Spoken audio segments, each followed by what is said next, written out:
Enable notifications by ringing the bell.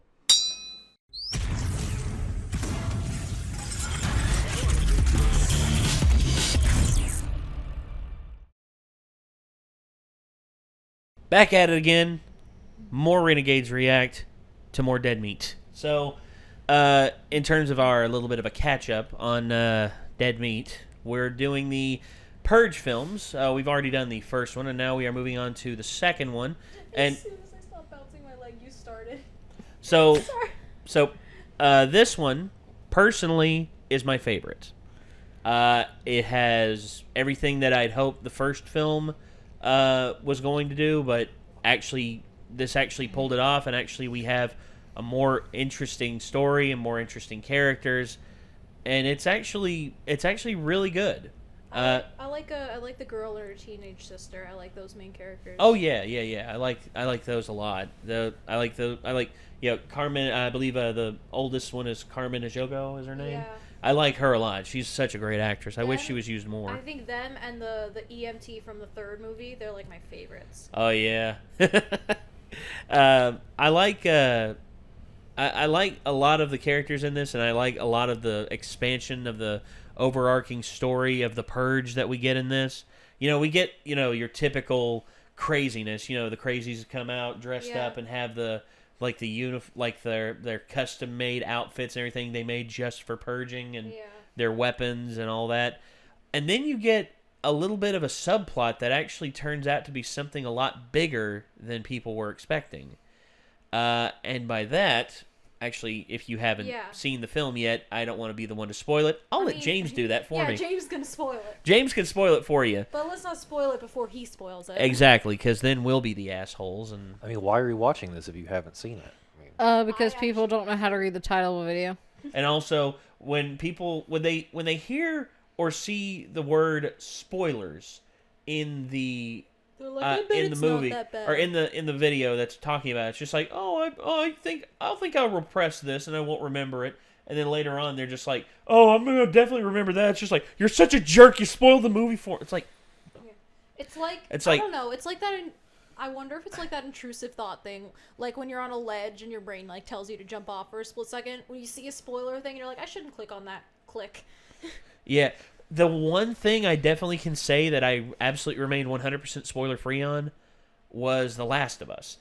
I didn't play that game for like 2-3 years until it came out on PS4, and then when I got a PS4 and I got it for free, I was just like, all right, I remained 100% spoiler free on this. I'm going to live stream this, and I'm going to have fun. Oh, and if anyone tries to spoil me, this was only when we were live streaming on Twitch. I hope you have people watching the chat. Yeah, well, no. I didn't have chat. I didn't have chat up until I took a break. All right. It's like, guys, I'm not watching chat right now. I'm sorry. It's because I know how spoilers work, and people often do not think about that whenever they are posting stuff in the comments section. Or they're jerks and they do think about it. Not spoiling totally is hard because you get excited and you want to talk about it. But, so I understand slipping up sometimes, but when we're trying to, Doki Doki was one of the ones. We actually had to turn off stream chat because there were so many people watching and spoiling it just after we kept saying stuff. Yeah, it's just hey, it's like halfway through the game, it's just like, hey, can you believe Monica's actually aware of everything that's going on? It's like, or they kept spamming just Monica. You were like 20 minutes into the game. Yeah. And I wasn't a mod back then, so I was just like, guys, please. I had to call Nate because I kept getting messages and be like, hey, chat wants you to turn off chat. And I did. I turned off chat and eventually is just like, okay. Yeah. I wasn't a mod, so and I was powerless. We took so long to play that game. We played for 9 hours. And it was arguably one of the the game can actually be finished in like 4 to 5 hours. Yeah. The way we played it, I think I finished it in 4.5. We did readouts of everyone's dialogue. That's why it took so long. Yeah. Like all of us did characters. It was tried. fun. I tried so hard, but I couldn't stay awake to the end of it. Oh, I made it till about an hour before the end though. Just when you guys finished the game with Monica and you were about to restart it. Yeah. That's when I went to sleep, and I don't think I ever really caught up. That's fine. Yeah. Hey, you're with us through most of it. Yeah. I'm sure they all started slowly dying at that point anyway. Probably. All right, so just Monica. All right. So anyway, Just Monica wants us to watch Just Monica, and had to get out of that loop there. James A. Janice of Dead Meat is going to be doing a kill count in the Purge Anarchy. So let's get to it. Got the video on screen. Let's go. Movie footage used in the kill count is owned entirely by the copyright holders. Dead Meat makes no claim of ownership and simply uses the footage for purposes of education, commentary, and criticism under fair use. Please support filmmakers and the art of filmmaking by watching The Purge Anarchy in its entirety on home media or streaming services where available. Did that say where? W-E-R-E? Welcome to the kill count, where we don't even. It's not important. Okay, it didn't. I haven't been to sleep. Sorry, guys. Okay. Welcome to the Kill Count, where we tally up the victims in all our favorite horror movies. Sick shirt, bro. And today we're looking at The Purge, Anarchy. Anarchy? How you say? How you... Oh, Anarchy! Released in 2014, just 1 year after the original Purge movie. Well, the first Purge film followed a single well-off family That's what I was talking bunkered down about, the inside jokes their that, house. Anarchy aren't funny, pulls back but to show us in a kind of much an bigger endearing picture way. overall, following various characters of more meager means and moving Again, all no throughout offense, the I'm city sorry. of Los Angeles on I Purge know he night. watches The result these. is a much more kinetic and interesting film, buttressed by a solid cast that even includes Michael K. Williams of The Wire fame. But as far as the kills go, it's just like the first one in that it's a whole bunch of people getting shot. Here, I'll show you. Yep. He's salty about that. The movie begins by reminding us of how life under Purge is, then it jumps around to introduce the characters we'll be following. First, Sergeant Leo Barnes, who's gearing up to go on a personal mission against the man who killed his son in an accident, but walked free because of a prosecution error. Sounds like a real slow-ass motherfucking Jeff situation we got going on here. Then there's That was Liz from and Saw Shane, Yeah, I played by remember real that. life spouses, Slow-ass Keely Sanchez motherfucking and Jeff. Zach Guilford. Liz and Shane have recently decided to separate, although Shane is having second thoughts about it. Finally, there's waitress Ava, who has a shitty job alongside her friend Tanya that they don't get out of until there's only 2 hours left before the Purge begins. Ava walks home where she gets harassed by her nasty landlord, Diego. Ava. Take me up there with you tonight, get a little protection, you know what I'm saying? Come on now. Waiting Oh, for he her always her plays a apartment scumbag is in her father films. I hate Rico, that, who's 'cause he's something actually a really that nice she can barely guy. afford, and her daughter Kelly, who's a big fan of her this daughter. anti-Purge I thought they were sisters for some reason. Yeah, I thought it was just. I guess that's a compliment. I was just. Well, yeah. Well, Carmen Ejogo is beautiful. I love Carmen Ejogo. Time to stop that shit. This year, we will fight back. Papa Rico tells his Sorry, could you say that one more time for me?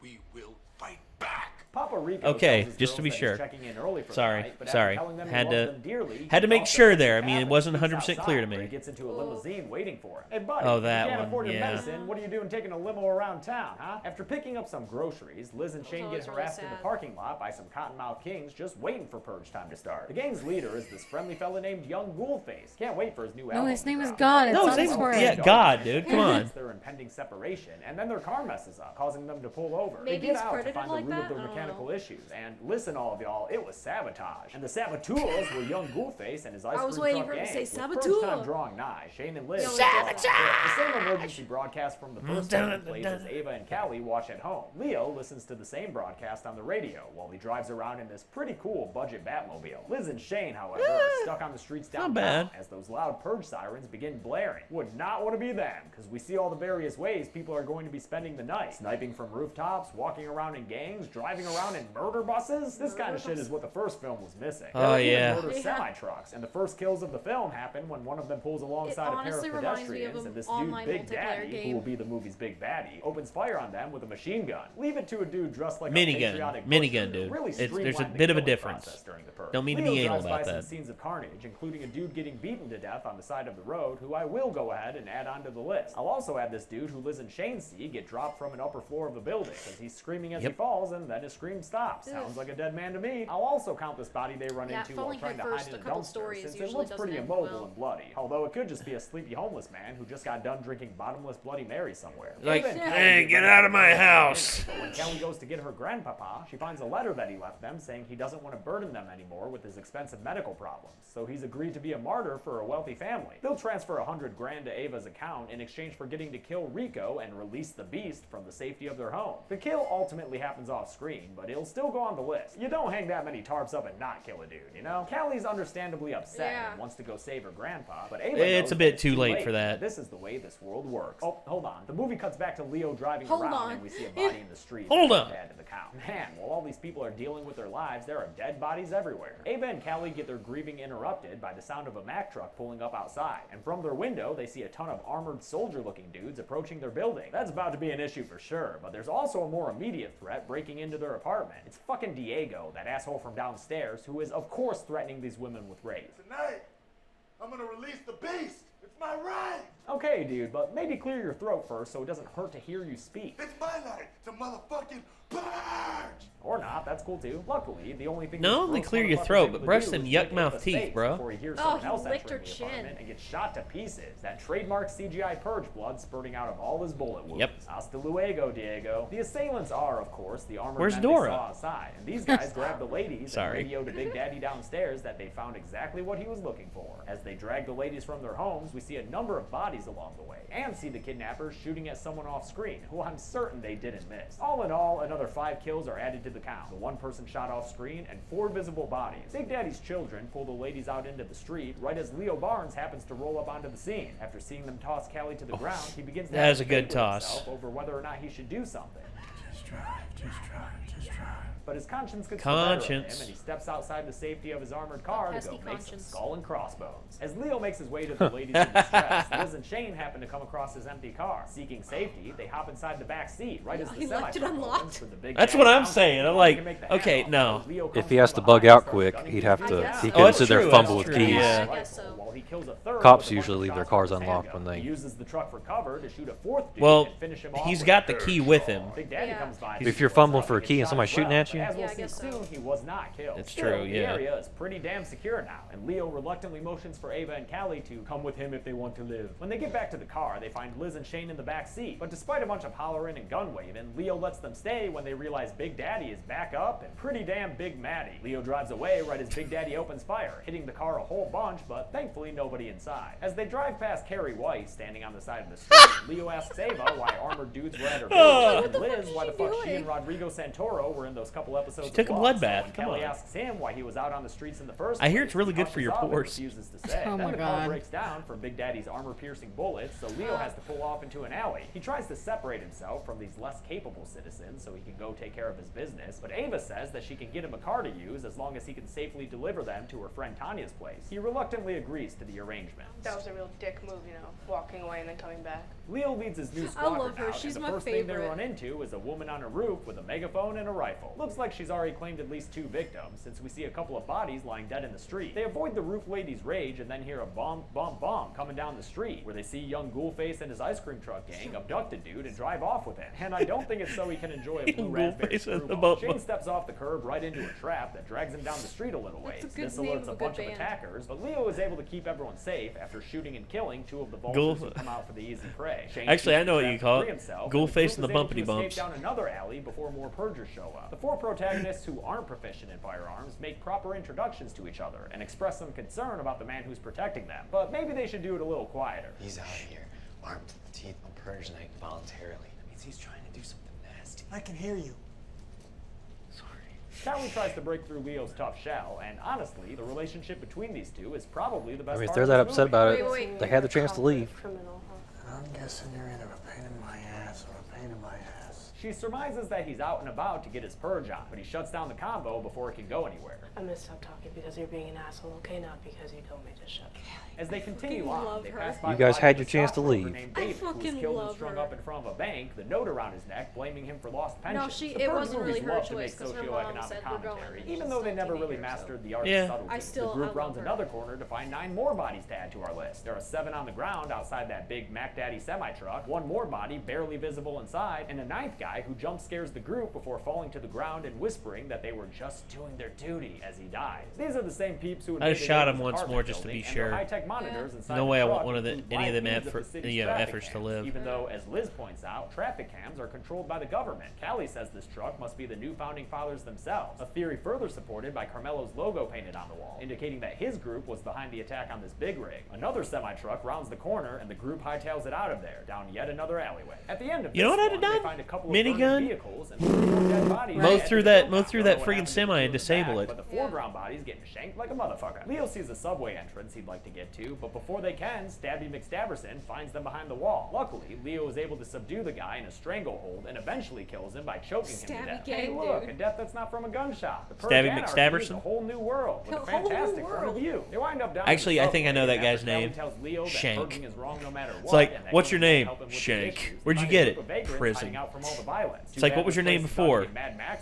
Marcy. Dune buggies riding up. The flamethrowing psychopaths at the helm chase down our heroes and the homeless alike, but I only see 3 deaths that happen for sure. First is a vagrant who's mercilessly gunned down, and then, as if that wasn't enough, run over with the dune buggy. God damn! Another vagrant is shot to death in the background. The third for sure death is one last homeless dude who gets torched with the flamethrower. Because let's be real, if you show someone with a flamethrower, there's got to be a kill with a flamethrower. It's Chekhov's flamethrower. As they approach, but Shane takes a shot through the shoulder that puts him down temporarily. The couple manages to rally like a frat boy after day drinking, with Shane shooting the driver and crashing the buggy into the side of the tunnel. Then Liz lands a shot on the flamethrower gas tank and blows the whole thing up. I'll say it killed the 3 occupants of that first dune buggy, as well as the driver of the one behind them, who flies through the flames. With 4.5 hours to go, the group makes a desperate run to get to Tanya's house, giving us some cool shots in the process. Some traffic killer drone shot. That is a really good drone shot. To a pair of semis, one of which veers off to go after them. The group gets to Tanya's house and is led into her apartment, where Shane is stitched up and everyone gets some food. Can't wine and dine Leo, though. He's only interested in getting that car, so he can enact his legalized revenge. Yeah, his diet is lead. Still super against it and breaks some bad news to him. There is no car. Damn, you'd think a guy named Leo would be better attuned to lying. Tanya's father and brother-in-law get back from checking the building, and things get a little weird, with Tanya's sister Lorraine being pretty mean to her husband, and Tanya telling her to chill. They watch Purge Night on the news, where we had 2 more people to the kill count when they're shot to death during a Pittsburgh feed. Must have been a couple of Flyers fans. At least all this drama brings Liz and Shane closer together, with her retracting those plans to get separated. When Tanya tries to lighten the mood by playing some music and grabbing her brother-in-law's dick, the only thing she manages to do is piss her sister Lorraine off enough to frickin' murder her. Apparently, Lorraine's husband had been cheating on her with Tanya, and Lorraine decided to put a permanent end to it on Purge Night. A little shootout occurs, but Sergeant Leo Barnes is a pro and ushers his group of charges out the door to safety. Leo checks outside the building and finds Big Daddy in the middle of a team huddle with his employees, telling them to kill the fuck out of Leo and save him the women. The group rushes outside and hops over a fence to get away, only to find that the young Ghoulface gang is there waiting for him. They knock out Leo, and he awakens to his entire group being held in the back of that ice cream truck. Young Ghoulface himself takes off his mask and, hey, holy shit, it's Lakeith Stanfield, who's been having a very well-deserved hell of a career lately. He says they've just been picking up Big Daddy's scraps as a means to make money. Turns out they've been abducting people in the ice cream truck to sell to some fancy customers. Pretty good actor. And that's exactly what happens to our unfortunate heroes right now. Although he was lassoed with playing L in the Death Note. To open. And there's the show. They find themselves on stage in front of scores of rich people applauding their presence. This is one of the more intriguing sequences of the film, as a hostess auctions the characters off one by one to the highest bidders in the room. Eventually, they're all sold to these human hunters as the most dangerous game. Purgers, please suit up. Our protagonists are once again ushered down a hallway and wind up in a dark room called the Hunting Grounds with a couple of other huntees. The hunters have a variety of weapons and night vision goggles to give them an edge, as the rest of the rich folk watch from behind a bulletproof window. The only thing left to do before a meal like this is pray to the new founding father. I love that the one guy has the shooting jacket on with the leather patch there. And he doesn't have a gun. Leo tells the rest of the gang to stay in place while he tries to gain the upper hand. We do hear a bunch of gunshots go off, but I can't be certain they're all finding their targets, unless I see them, that is, like the case with this running dude who shot straight besides through the the wall. pretentious, like, Leo kills his why first would pair you of do that? It's hunters like you're with gonna the get blood on brothers. it. 2 rich heirs. Yeah. His daddy bought them people to I guess He that was beats the the point, first brother just down throw a it bit out. before killing him by breaking his neck. Then after the second brother runs out and misses Leo a whole bunch, he is also bested by Mr. Barnes, being taken down and murdered with his own gun. Welcome to the revolution, you bougie bastards! Leo throws on a pair of night vision shades, and we see another 3 victims to add to the list. One person getting stabbed to death in the far background, and 2 bodies on the ground separate from the Hearst brothers, possibly victims of all that earlier gunfire. Leo gets attacked by the Hanover sisters. Sorry. Who are huntresses well known for their blade skills, making them the Katana and Melina of the Purge world. After a short fight, he breaks one of their necks against the sculpture, and then, after getting the other on the ground, shoots the second sister as she struggles to get up. He returns to his de facto Purge Night family and gives them weapons and goggles. Together, Together, he and Liz shoot another hunter, Papa Hurst, as he approaches them in his stupid hunting outfit. You wore the wrong kind of vest, dude. But these rich people don't like to play by the rules, because, you know, they're rich people. So they turn on the lights and call in a team of fixers to clean this mess up. While the group despairs over their new odds, Shane gets lit up by a whole bunch of bullets by a dude who Leo immediately returns fire on and kills. Unfortunately, this lightning strike kills Shane, which has really got to suck for Liz, seeing as their relationship was just on the mend. It's actually an emotional moment in a series that usually has a hard time creating them, so good job, Anarchy. Some alarms go off. Well, yeah, you knew them the entire film. Look at them, they're so scared. Is thrown and blows up. 3 security guards get gunned down, but not by Carmelo himself. Instead, it's by one of his men, who we know oh God! Oh God! Oh! We put weapons in a room. Yeah, there he is. Carmelo's movement burst into the hunting grounds and quickly dispatch of another couple hired guns dressed like waiters. Hope the paycheck was worth it, guys. With the battle underway, Carmelo makes his grand entrance. Fuck you! Fuck your money! And motherfuck the Purge! Callie fangirls over him for a minute since she wasn't able to see him at VidCon, and then Leo tries to get his remaining group to go, but Liz is too upset about Shane's death. I want to purge. So, after the stranger promises to take care of her, Leo, Ava, and Callie run out, with Leo still determined to take his revenge. Carmelo's forces arm Liz and begin a forward assault, really putting the pro and proletariat as they gun down another couple of waiter dudes fighting for the bourgeois. Leo hijacks a car in the parking garage, and even though there's less than an hour left to the purge, he's convinced he can still make it, so he speeds off as day breaks over Los Angeles. When he arrives at his final destination, he tells his companions what we've already surmised, that the dude inside this house, Warren Grass, was a drunk driver who killed his son but got off on a technicality. But after everything we've seen this movie, I think it's safe to say that that is the only thing Leo Barnes and slow-ass motherfucking Jeff have in common. Callie tries one last time to convince Leo not to do this. Because Leo is actually badass, whereas slow-ass motherfucking Jeff and he does having stuff. Disabled the security system discreetly last week, Leo goes to wake Instead, up Warren. slow-ass motherfucking Jeff did nothing and let people die across the floor, for no freaking freaking reason. Same to Warren's wife, and yells at Warren for what he did while Warren's wife pleads to let him go. After a lot of crazy yelling from Leo, the scene ends, and it cuts to outside the house where Leo steps into the sunshine with blood all over his face. But ain't no time to enjoy that vitamin D when you're getting shot twice like Leo does. The shots that knocked his ass to the ground came from who else? Big fucking Daddy, who followed Leo to this obvious location after learning who he was from his license plate. Big D tells Leo that there's an unwritten rule of the Purge. Don't save lives. Tonight we take lives. We make things manageable for us. He says that since citizens haven't been killing each other enough, the NFFA has resorted to killing people themselves in order to keep the poverty levels down. Since Leo tried to be a hero, Big Daddy's gonna have to kill him. Blessed be America, a nation reborn.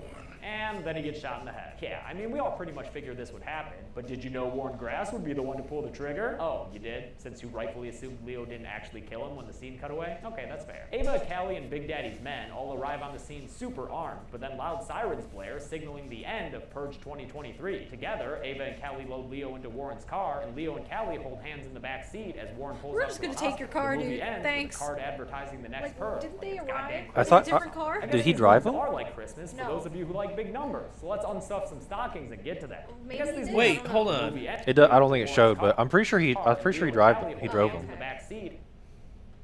I can't remember. Oh, okay. Warren, as Warren pulls up, yeah, so he did drive them. Goddamn Christmas or something. I guess these movies are like Christmas for those of you who like big numbers. So let's unstuff some stockings and get to that. Did they just borrow his car? James, what the hell?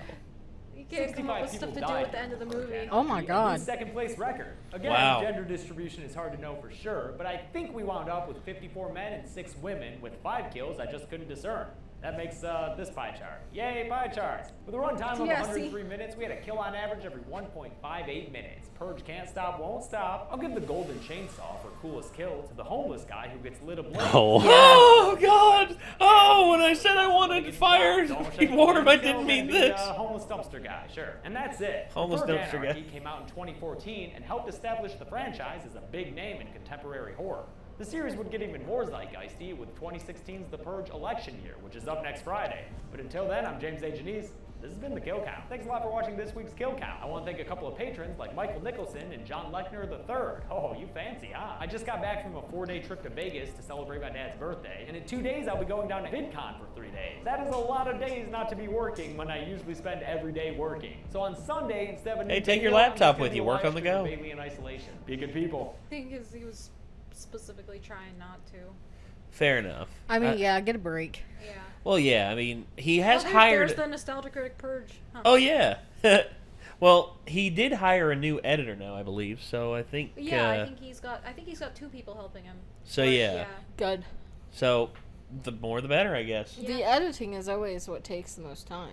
Well, yeah. Oh, definitely. That and the planning, like what you're gonna say, if you're gonna go ahead and do that ahead of time. Yeah. Because that can, you have to sit down and write that, and then multiple takes of it because you don't like how you said it. Well, I believe him and his, is it his wife or his girlfriend? I think he said lovely girlfriend. Okay, so I think his girlfriend and him, I think they spitfire stuff back and forth to see what works best. Yeah. And I've seen him do some of his editing live streams. He actually has a checklist that he actually brings up of the things that he has to do. And, like, some things, like, if there's something that demands his attention more immediately, he goes to it instead of, like, doing it from beginning to end, like I usually do. Like, for instance, I don't have, like, whenever, like, say we're doing, the ones that require the most editing are, like, our multi-perspective, or, like, well, Heather hasn't seen, but also our multiple perspective videos, like the Nerf Wars. Oh, God, yeah. Which... editing 5 cameras into one escape room concurrent video, and the escape room one. Actually, I had fun with that one because I had to figure out ways to not show the things that made it to where we could actually escape the room, which was at first a little frustrating. But then I was just like, you know what? I could actually cut to this person's camera here, and you can like see us working something out, but not see what we're doing, and then you get our reaction. It's just like, oh yes, and we're just like, okay. Let's do this. So that was so much fun. It was. We need to do that again. Actually, I need to talk to them. If I go get Arya to home. Oh. You can. Okay. Just get her little sock too. I'm like, I don't like have anything to do with my hands, and I'm like, it's like starting to annoy me, and I still want to like watch stuff. I'm like, I need something to do. That's fair enough. Go ahead. So. I actually need to talk to them about presenting at RobCon because Rob wants them to come to RobCon. So I'm probably going to go to them and just be like, hey, we're thinking about actually doing another video here. And also I wanted to talk to you about RobCon, see if you all would be interested in presenting there. You know, you all can show off the video that we did, and you can actually like, you know, recommend us, and we can recommend you. We can have like flyers, like you could have like our business cards at your table, and you know, we could have your flyers at our table.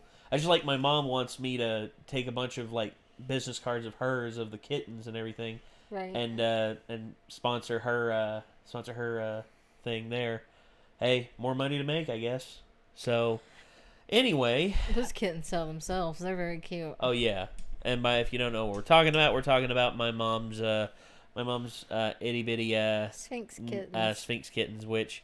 She's taking a little bit of a break right now because... she just did 3 litters. She just got done with 3 litters at once. And here's the thing. Like, a litter of, like, 2 or 3, that's fairly manageable. Each cat... okay, the first cat had 6 kittens. The second cat had 5. And the third cat had another 6. So that's 17 kittens altogether. And then she has, like, 11 cats anyway. Oh, yeah. Well, yeah. She's got Julius, Henry... Juno, Blue, Silverbell, Fortuna. So yeah, she now Gertie.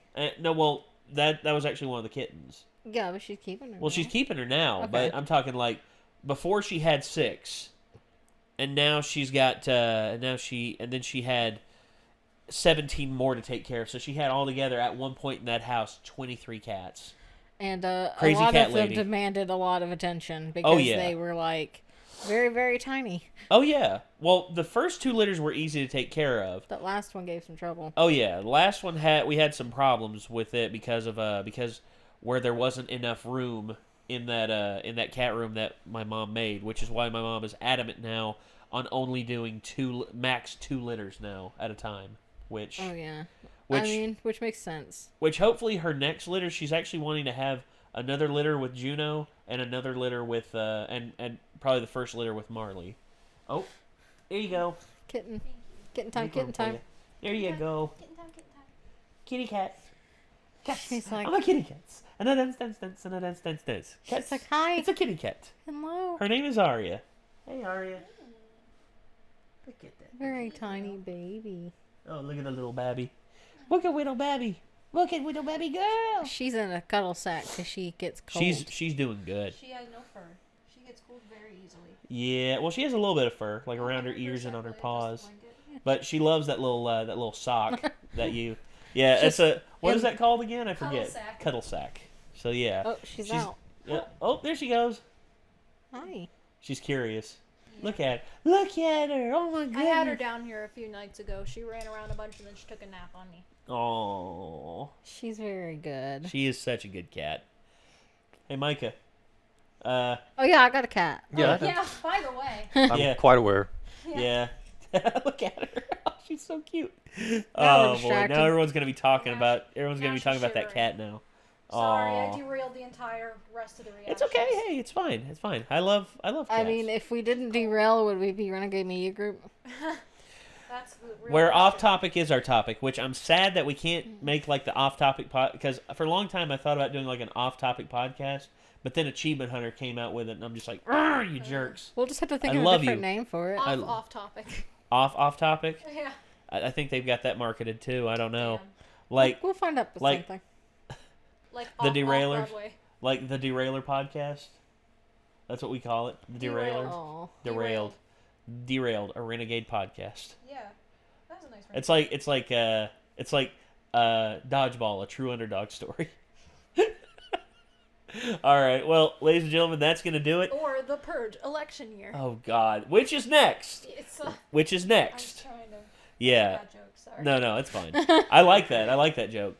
All right, so anyway, ladies and gentlemen, that's going to do it. This was the Purge Anarchy. If you have enjoyed what you've seen here, there's a link to the original video by James H. Neese and the channel Dead Meat.